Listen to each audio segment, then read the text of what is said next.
ಶ್ರೀ ಗಣೇಶ ಶಾರದಾ ಗುರುಭ್ಯೋ ನಮಃ. ರಾಮಾಯ ರಾಮಭದ್ರಾಯ ರಾಮಚಂದ್ರಾಯ ವೇದಸೆ ರಘುನಾಥಾಯ ನಾಥಾಯ ಸೀತಾಯ ಪತಯೇ ನಮಃ. Welcome to all for this session on Ramayana to chapter 11 of Sundara Kanda. In the previous chapter, we saw Hanuman keeping a close look on every woman in the harem of Ravana, searching for Sita. But he didn't find anyone having the features similar to Sita because Sita would be deep in her sorrow being separated from her husband.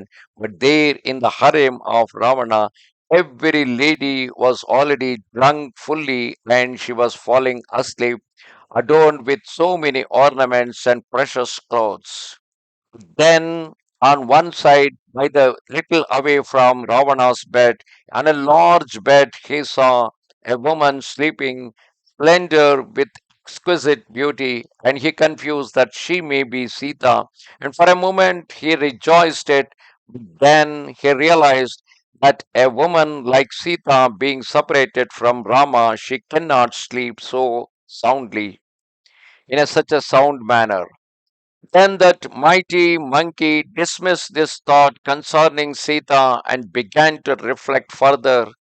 Separated from Rama, the lovely woman would be unable to sleep, eat, or adorn herself, nor would she submit to any other, were he king of the celestials, that is Indra himself. For Rama has no equal even among the gods. This is therefore somebody else.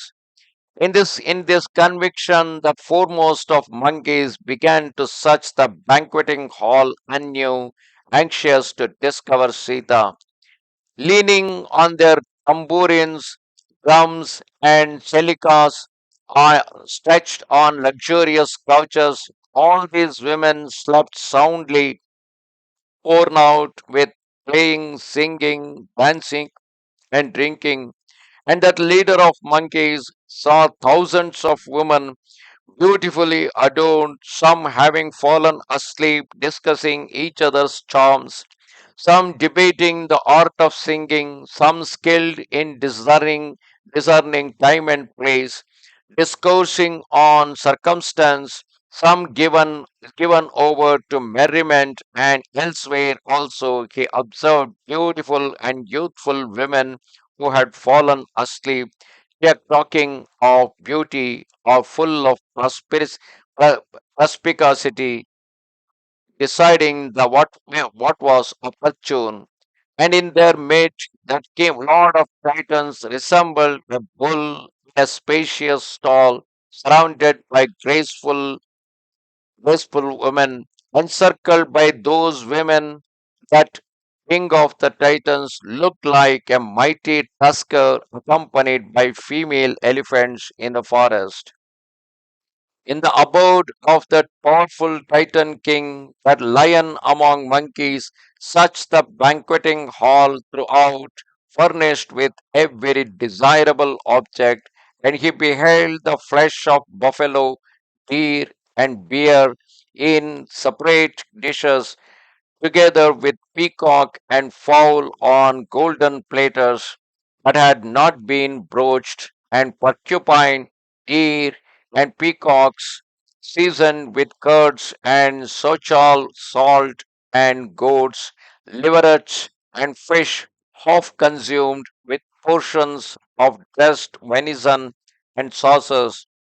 There were wines of superior vintage and rare dishes with salted pies, spiced with vinegar and diverse confections capable of stimulating the appetite.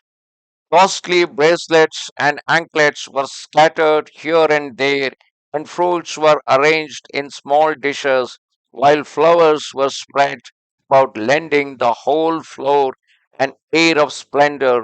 And elegant couches and seats set around that place of feasting caused it to shine like fire. In addition, meats of every kind and flavor, seasoned with diverse substances and dressed by skillful cooks, were placed round the hall, and Hanuman observed delicious beverages made of a variety of ingredients, some from sugar, some distilled from fruit and flowers, or impregnated with fragrant powders. The vast floor reflected the innumerable garlands, golden vessels, crystal bowls, and cups lying everywhere and looked exceedingly beautiful.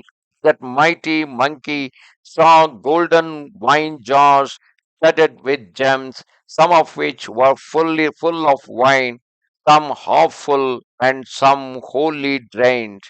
And there were many wines that had not yet been served, and various kinds of viands that remained untouched.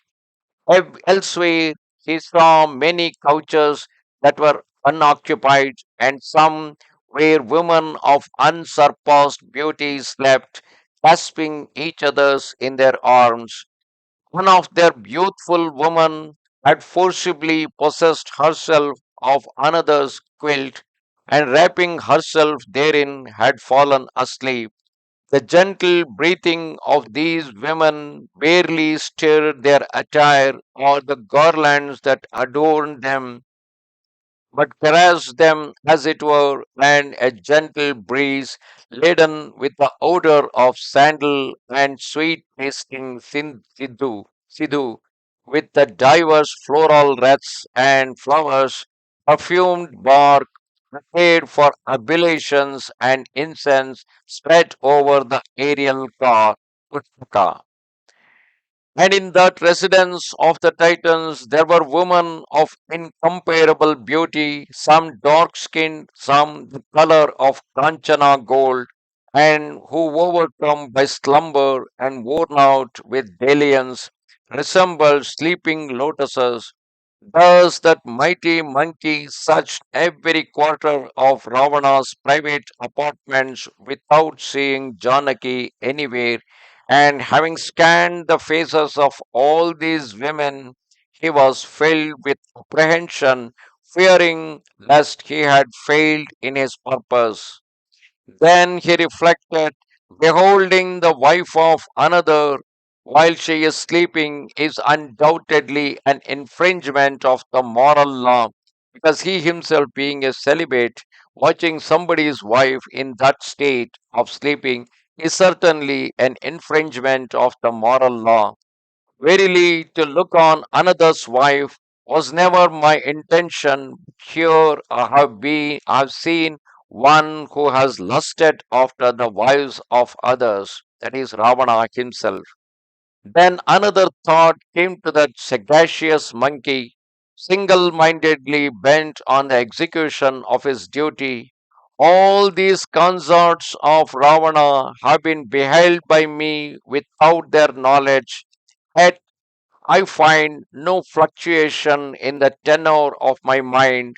The mind is the motive power of every movement of the senses, whether it be good or evil, and mine remains untroubled. Further, how could I search for Sita otherwise? It is among women, and that one should look for the woman, because we can look for a woman only in the midst of the company of other women. Every being is to be sought among its own kind. None searches for a woman among deer. Therefore, with a pure heart, I have explored Ravana's inner apartment, but I have not seen the daughter of Janaka. And Hanuman scrutinized the faces of the daughters of Devas, Danavas, and Nagas without finding Sita, and not finding her in that place, he left the banqueting hall and began to search elsewhere. Leaving that place of feasting, the offspring of the wind god began to look for Sita in another quarter.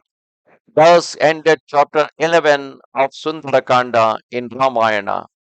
Namaste Sharada Devi, Kashmira Puravasini, Twamaham Prarthaye Nityam, Vidya Danancha Dehime. Goodbye.